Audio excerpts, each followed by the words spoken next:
Selain itu, Roh Kudus menyampaikan juga bahwa kita harus setia dalam perkara yang kecil. Kita mungkin sudah tahu akan firman itu, tapi di sini Roh Kudus menekankan, memberi garis bawah akan topik ini. Kita harus setia melayani Dia, mulai dari perkara yang kecil. Dan dalam pekerjaan kita juga, kita harus melakukan yang sebaik-baiknya, lakukan yang terbaik. Layani sesama seperti kita melayani Tuhan. Anda bisa membacanya pada Efesus 6 ayat 7. Ya, jadi kita harus memberikan yang terbaik. Ya.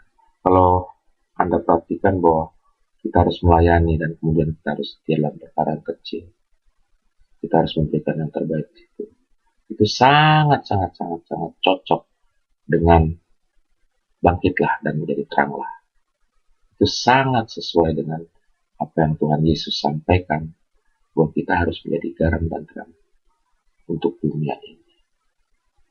Sekali lagi, kalau kita setia dalam perkara yang kecil, kita memberikan yang terbaik dalam perkara yang kecil, Tuhan akan memberikan pada kita perkara yang lebih besar, tanggung jawab yang lebih besar lagi, tanggung jawab yang semakin lama semakin meningkat, porsinya semakin lama semakin besar, saudara-saudara.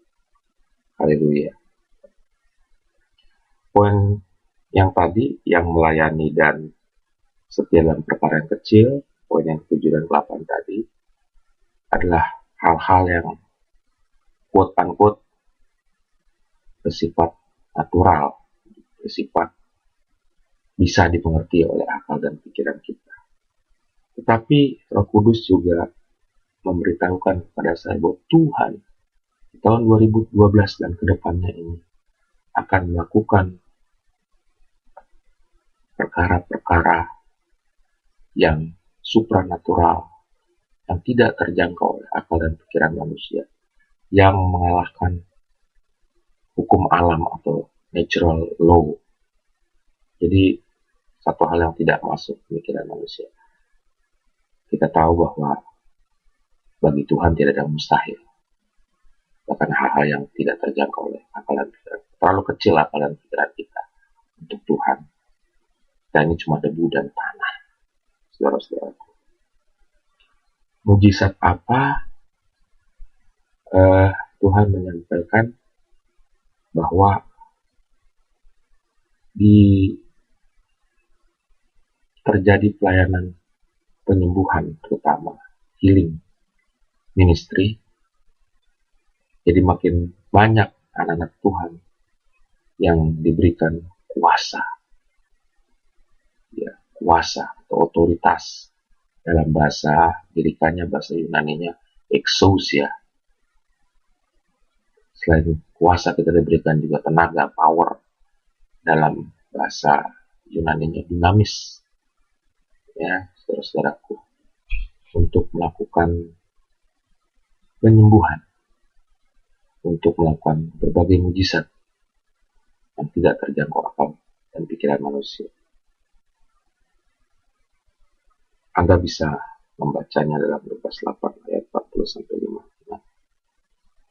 Jadi, kelak, mulai dari tahun 2012 dan kedepannya ini, karena Tuhan memperlengkapi para anak-anaknya, maka pelayanan kesembuhan ilahi, pelayanan mujizat, akan menjadi hal yang biasa, akan menjadi hal yang lumrah, akan menjadi hal yang umum terjadi di gereja-gereja. Kalau sekarang misalnya kita mengatakan bahwa hamba Tuhan ini, hamba Tuhan itu, hamba Tuhan A, hamba Tuhan B, hamba Tuhan C, yang diberi kuasa untuk melakukan kesembuhan mujizat itu.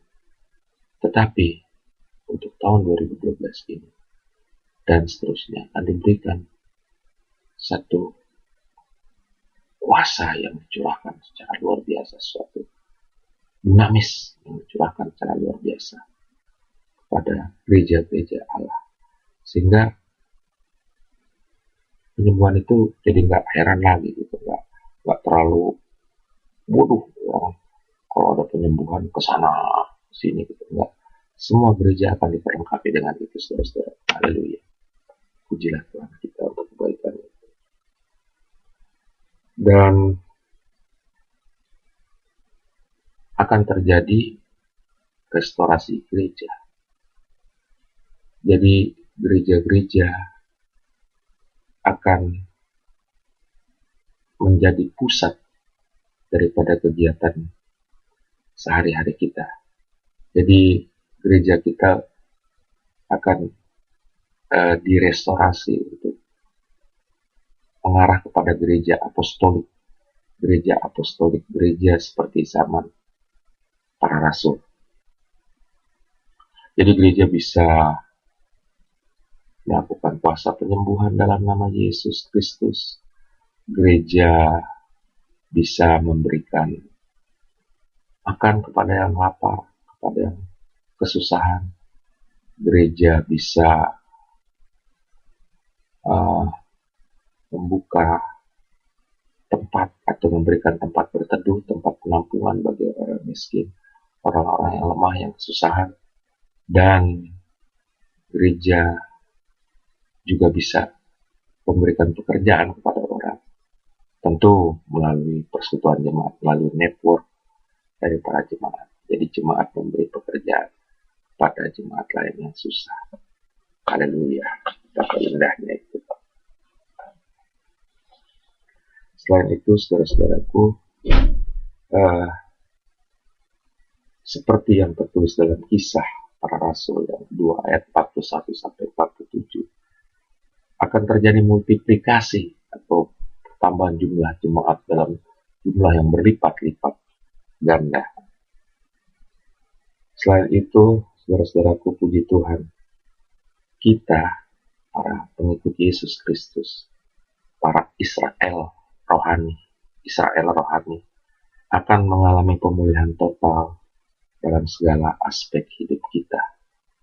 Jadi orang yang rumah tangganya rusak akan dipulihkan, yang gagal dalam bisnisnya akan mengalami pemulihan, dan yang mungkin gagal dalam berpacaran, ya nanti akan diberikan pasangan hidup oleh Tuhan kita. Anda bisa membaca referensinya yang diberikan oleh Roh Kudus kepada saya pada kitab Zefanya 3 ayat 20. Poin yang berikutnya, saudara-saudaraku, yaitu poin yang ke-10. Akan terjadi pemulihan hubungan keluarga dan pemulihan pernikahan atau pemulihan perkawinan melalui pelayanan para hamba-hamba Tuhan yang diilhami, yang memiliki pelayanan yang memiliki karakter seperti Elia. Saudara-saudaraku, kita tahu bahwa di akhir zaman ini maka Elia akan datang dulu. Jadi ketika di akhir kitab Perjanjian Lama pada kitab Maliaki, saya bacakan ayatnya, Maliaki 4 ayat 5 dan 6. Sesungguhnya aku akan mengutus Nabi Elia kepadamu menjelang datangnya hari Tuhan yang besar dan dahsyat itu. Maka ia akan membuat hati bapak-bapak berbalik kepada anak-anaknya dan hati anak-anak kepada bapak-bapaknya, supaya jangan aku datang memukul bumi sehingga musnah. Amin. Jadi hal ini sudah dinubuatkan oleh Nabi Maliaki sebelum Yesus Kristus datang. Dan memang sebelum Yesus Kristus melakukan pelayanan, Yohanes Pembaptis telah melakukan pelayanan. Dan Tuhan Yesus Kristus menyebut bahwa Yohanes Pembaptis adalah Elia yang datang sebelum Yesus Kristus Mesias datang ke dunia untuk pertama kali. Dan saya percaya bahwa menjelang kedatangan Tuhan Yesus Kristus yang kedua kali, maka akan muncul pelayanan-pelayanan Elia, pelayanan-pelayanan Yohanes Pembaptis